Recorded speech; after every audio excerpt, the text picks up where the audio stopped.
اعوذ باللہ من الشیطان الرجیم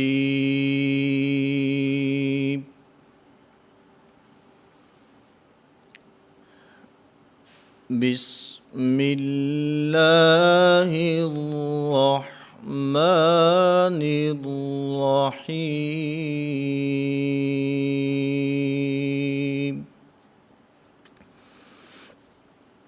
نورانی قاعدہ کی تختی نمبر 5۔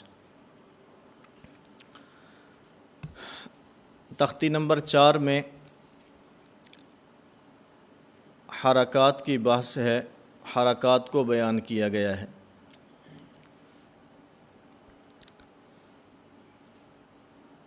اگر ایک زبر، ایک زیر اور ایک پیش ہو تو ان کو حرکات کہتے ہیں، اور اگر کسی حرف پر 2 زبر، 2 زیر اور 2 پیش آ جائیں تو ان کو تنوین کہتے ہیں۔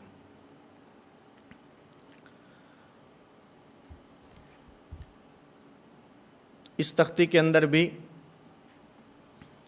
سابقہ تختیوں کی طرح مخارج کا خیال رکھنا ہے، حروف کی صفات کا خیال رکھنا ہے، اور اس کے ساتھ ساتھ جس طرح چوتھی تختی کے مشق کے اندر میں نے یہ بات عرض کی تھی، حرف کا نام مکمل اور پورا لینا ہے، اسی طرح یہاں پر بھی ہجا کرتے ہوئے حرف کا پورا اور مکمل نام لیں گے، اور پھر اس میں چند بہت ضروری اور اہم باتیں ہیں، ان کو سمجھ لیں، اس کے بعد پھر اس تختی کا ہجا اور اس کی مشق کرتے ہیں۔ آپ اگر قاعدہ میں دیکھیں تو اس میں سب سے پہلا حرف میم ہے، اور اس کا رسم الخط دیکھیں تو میم 2 زبر اور آگے 7 الف لکھا ہے، تو ہجا کرتے ہوئے اس الف کا نام نہیں لینا، اور اگر آپ تھوڑا سا نیچے کی طرف جائیں تو آگے ذال 2 زبر، اس کے آگے الف نہیں ہے بلکہ یا لکھی ہے۔ اسی طرح تھوڑا سا آگے جائیں تو دال ہے، دال 2 زبر، اس کے آگے بھی الف نہیں ہے بلکہ یا ہے۔ اسی طرح اس دال سے پہلے جو تا لکھی ہے، اس تا کے اندر بھی تا 2 زبر، اس کے آگے الف نہیں ہے، اور اسی طرح آپ نیچے کی طرف جائیں تو جہاں پر حمزہ لکھا ہے، اس حمزہ کے آگے بھی حمزہ 2 زبر، آگے نہ الف ہے نہ یا ہے۔ اس کی کیا وجہ ہے کہ بعض حروف کے آخر میں 2 زبر کی تنوین کے بعد الف لکھا ہے، بعض حروف کے آخر میں 2 زبر کی تنوین کے بعد یا لکھی ہے، اور بعض حروف کے آخر میں 2 زبر کی تنوین کے بعد نہ الف لکھا ہے نہ یا لکھی ہے۔ تو اس کا جواب سمجھ لیں مختصراً، اس کے اندر مصحف عثمانی کے رسم الخط کا لحاظ رکھا گیا ہے۔ حضرت عثمان رضی اللہ تعالیٰ عنہ نے جو قرآن کریم مدون فرمایا تھا، اس کے اندر یہ حروف اسی طرح لکھے ہیں، تو اس لیے اس رسم کا، اس رسم الخط کا لحاظ رکھتے ہوئے بعض حروف کے آخر میں الف لکھا ہے، بعض حروف کے آخر میں یا لکھی ہے، اور بعض حروف کے آخر میں نہ الف لکھا ہے نہ یا لکھی ہے۔ قرآن کریم کی مثال سمجھ لیں، یہ تو عموماً ہے، جیسے میم 2 زبر من، اس کے اندر تو کیونکہ قاعدہ اور ضابطہ یہ ہے کہ 2 زبر والی تنوین وقف کی حالت میں الف سے بدل جاتی ہے، جیسے آبادن سے آبادا، یہ تو الف سے بدل گئی، یہ تو عام قاعدہ ہے۔ اس کے ساتھ جو ذال اور دال ہے، ان دو حروف کے آخر میں دو زبر کی تنوین کے بعد یا لکھی ہے۔ قرآن کریم کے اندر بھی یہ موجود ہے۔ پہلا پارہ سورۃ البقرہ اگر آپ شروع کریں، الف لام میم ذالک الکتاب لا ریب فیہ ھدی للمتقین۔ اب یہاں پر جو ہدن ہے، اس ہدن کی دال کے دو زبر کی تنوین کے بعد یا لکھی ہے، تو اس لیے یہاں پر بھی صاحب قاعدہ نے، مصنف نے ذال کے بعد اور دال کے بعد یا لکھی ہے۔ قرآن کریم میں ہے قل ہوا اذا، قل ہوا اذا، اس اذا اذن ہے اصل میں، اذن فاعتزلوا النساء فی المحیض، اس کے اندر بھی ذال کے اوپر دو زبر کی تنوین ہے اور اس کے بعد یا لکھی ہے، اس لیے یہاں پر بھی انہوں نے قاعدہ کے اندر دو زبر کی تنوین کے بعد یا لکھی ہے۔ اسی طرح تا جو لکھی ہے، اس تا کی شکل لمبی تا نہیں لکھی بلکہ گول تا لکھی ہے۔ یہ بھی وقف کی طرف اشارہ ہے کہ جس طرح دو زبر کی تنوین وقف کی حالت میں الف سے بدل جاتی ہے، اسی طرح گول تا یہ بھی وقف کی حالت میں ہا سے بدل جاتی ہے۔ تو یہ اس وقف کی طرف اشارہ کیا، جیسے ہم قرآن کریم کی تلاوت کریں القارعۃ ما القارعۃ، حقیقت میں دیکھا جائے القارعۃ ما القارعۃ وما ادراک ما القارعۃ ہے تو تا، لیکن کیونکہ وقف کی حالت میں یہ ہا سے بدل جاتی ہے، تو اس لیے صاحب قاعدہ نے اس کے اندر اس قاعدے کا خیال رکھتے ہوئے اس کو لمبی تا لکھنے کی بجائے گول تا لکھا اور اس کے اوپر دو زبر کی تنوین ڈالی ہے کہ بسا اوقات وقف کی حالت میں ایسا بھی ہوتا ہے کہ گول تا یہ وقف کی حالت میں ہا سے بدل جاتی ہے۔ اسی طرح جو حمزہ ہے، حمزہ کے آخر میں الف بھی نہیں لکھا، دو زبر کی تنوین کے بعد یا بھی نہیں لکھی، اس کے اندر بھی مصحف عثمانی کے رسم الخط کا لحاظ رکھا گیا ہے۔ اگر آپ قرآن کریم کی تلاوت کریں تو سورہ مریم ہے، کاف ہا یا عین صاد، ذکر رحمت ربک عبدہ زکریا اذ نادى ربہ نداء خفیا، نداء اگر وقف کریں تو نداء، لیکن اس کی نداء کا جو حمزہ ہے اس کے اوپر دو زبر والی تنوین تو ہے، لیکن اس تنوین کے بعد الف بھی نہیں ہے یا بھی نہیں ہے، تو اس لیے یہاں پر اس مصحف عثمانی کے رسم الخط کا لحاظ رکھتے ہوئے بعض حروف کے آخر میں دو زبر کی تنوین کے بعد الف لکھا، لیکن ہجا کرتے ہوئے ہم حرف کا مکمل نام بھی لیں گے اور دو زبر کی تنوین کا نام بھی لیں گے، لیکن ہجا کرتے ہوئے اس الف کا نام نہیں لیں گے۔ اسی طرح بعض حروف کے آخر میں حرف لکھا، دو زبر کی تنوین لکھی اور پھر اس کے بعد یا کو لکھا ہے، ہجا کرتے ہوئے اس یا کا تذکرہ بھی نہیں کریں گے۔ اور اسی طرح جو حمزہ ہے، حمزے کے اندر تنوین لکھی ہے، آخر میں الف بھی نہیں لکھا، یا بھی نہیں لکھی، تو ان تمام باتوں کا خلاصہ یہ ہے کہ یہ مصحف عثمانی کے رسم الخط کا لحاظ رکھتے ہوئے یہاں پر بعض حروف کے آخر میں تنوین کے بعد الف لکھا، بعض کے آخر میں تنوین کے بعد یا لکھی اور بعض کے آخر میں تنوین کے بعد نہ الف لکھا ہے نہ یا لکھی ہے۔ دوسری بات یہاں پر یہ سمجھیں کہ جہاں پر نون تنوین آتا ہے، یعنی دو زبر، دو زیر، دو پیش کو ادا کرتے ہوئے جو نون کی آواز پیدا ہوتی ہے، اس کو نون تنوین کہتے ہیں۔ دو زبر، دو زیر اور دو پیش، اس کو تنوین کہتے ہیں۔ دو زبر، دو زیر اور دو پیش کو ادا کرتے ہوئے جو نون کی آواز پیدا ہوتی ہے، اس کو نون تنوین کہتے ہیں۔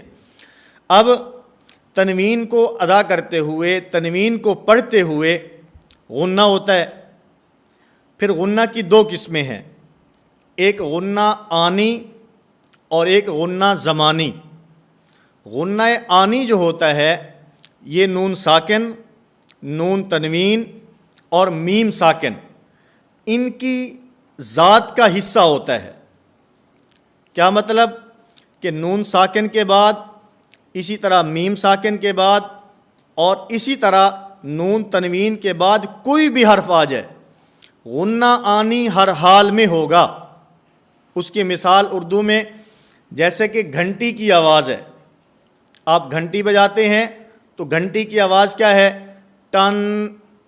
اب یہ ٹن، یہ غنہ آنی ہے،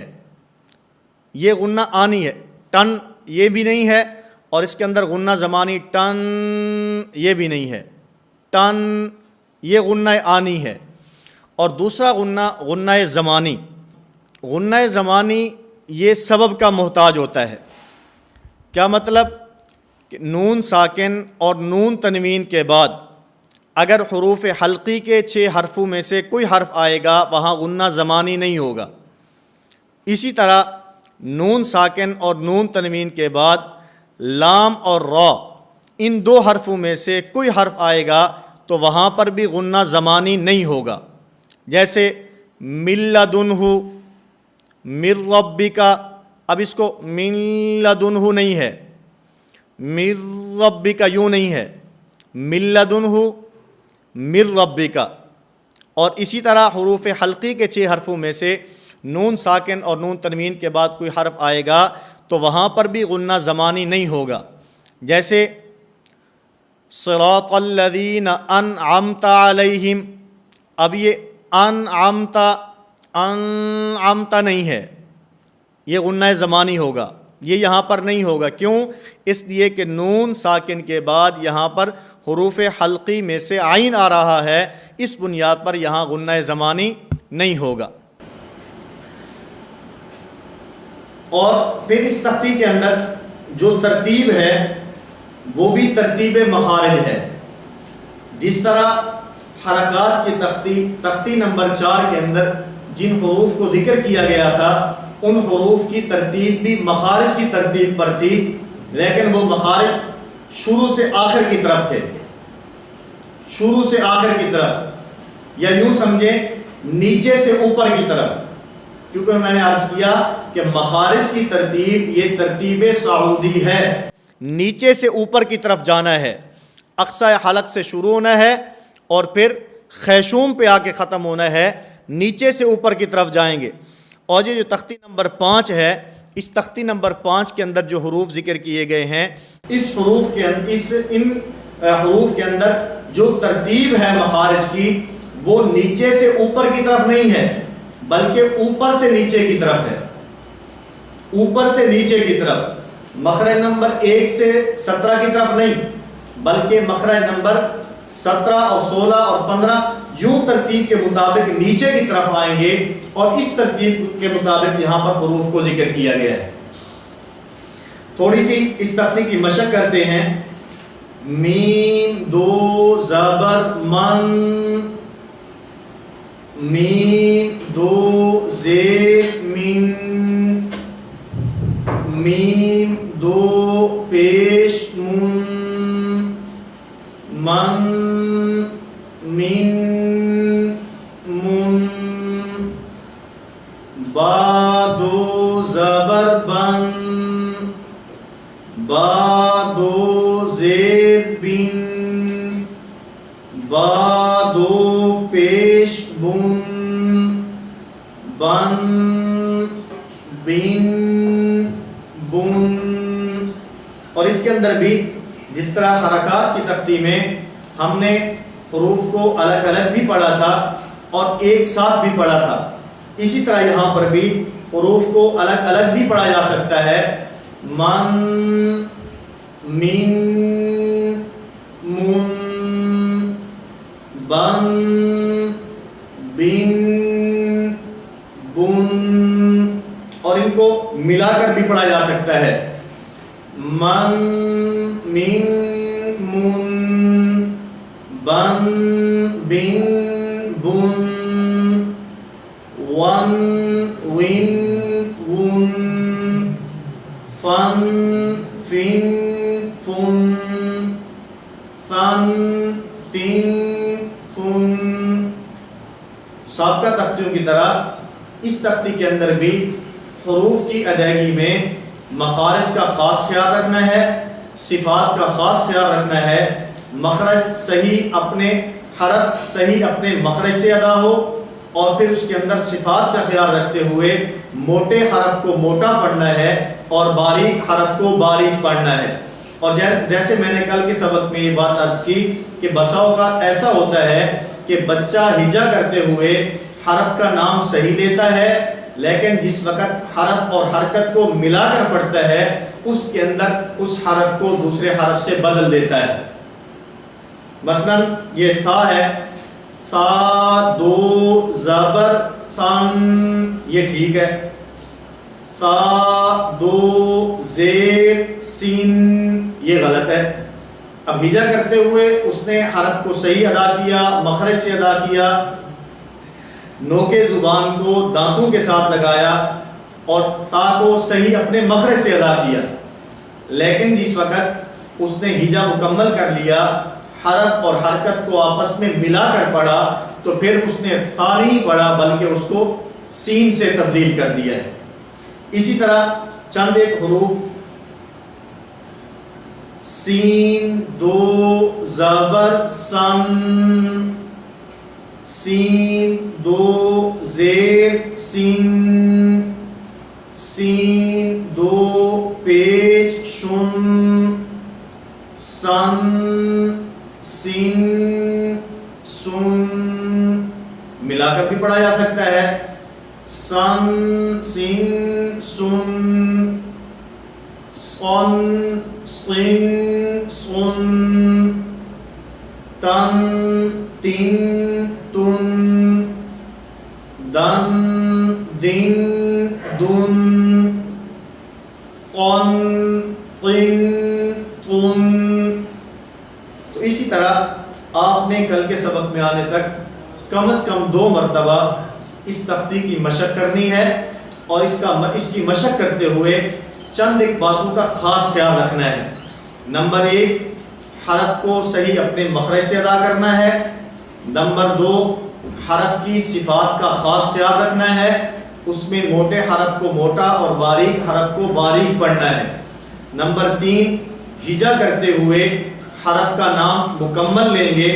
اور اس کے بعد نمبر 4، ہجا کرتے ہوئے جس طرح ہم نے مخارج اور صفات کا خیال رکھنا ہے، اسی طرح جب حرف کو حرکت کے ساتھ ملا کر پڑھنا ہے تو اس کے اندر بھی اس بات کا خاص خیال رکھنا ہے کہ جس طرح ہم نے ہجا کرتے ہوئے حرف کو صحیح ادا کیا ہے، حرکت کے ساتھ ملاتے ہوئے ہم نے حرف کو صحیح ادا کرنا ہے۔ اور عموماً ایسے ہوتا ہے کہ استاد جس وقت بچے کو پڑھاتا ہے تو پہلی تختی کے اندر توجہ مکمل ہوتی ہے، پوری توجہ اور دھیان کے ساتھ پہلی تختی پڑھائی جاتی ہے، اور جب پہلی تختی بچہ صحیح طرح پڑھ لیتا ہے، اس کو سمجھ لیتا ہے اور حروف کی صحیح ادائیگی مخارج سے کرتا ہے، تو اس کے بعد جو آگے والی تختیاں ہیں اس کے اندر مخارج کا خیال نہیں رکھا جاتا کہ مخارج تو ہم نے پہلی تختی میں ٹھیک کرا دیے،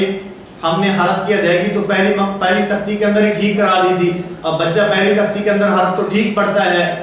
وہ سا کو تا پڑھتا ہے، لال کو دال پڑھتا ہے، صاد کو صاد پڑھتا ہے، قوا کو قوا پڑھتا ہے، اس کے بعد جو آگے والی تختیاں ہیں اس کے اندر اس بات کا خیال نہیں رکھا جاتا۔ تو اس طرح آپ حضرات نے اس بات کا خاص خیال رکھنا ہے کہ ہم نے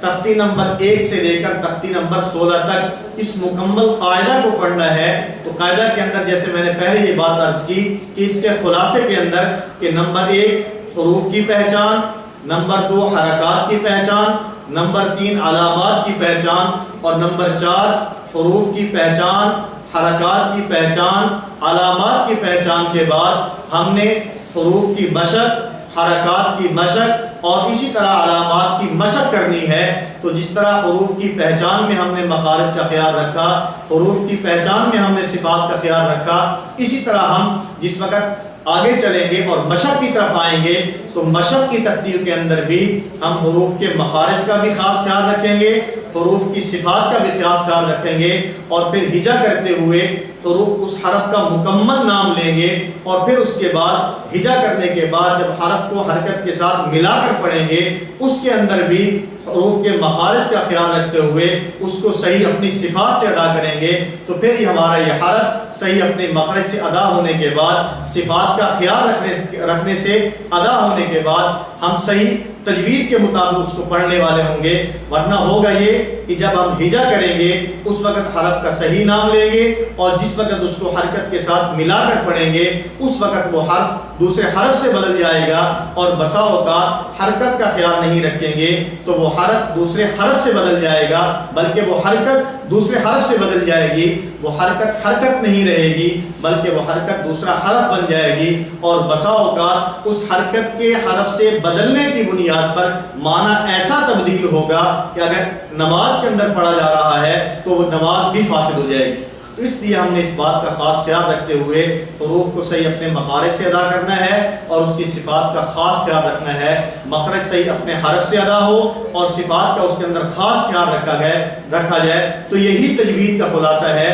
تجوید کہتے ہی اسے ہیں کہ حرف کو اپنے مخرج سے صفات کا خیال رکھتے ہوئے ادا کرنا، اسی کو تجوید کہا جاتا ہے۔ اللہ رب العزت مجھے بھی اور آپ تمام حضرات کو بھی قرآن کریم صحیح تجوید کے مطابق پڑھنے کی توفیق عطا فرمائے۔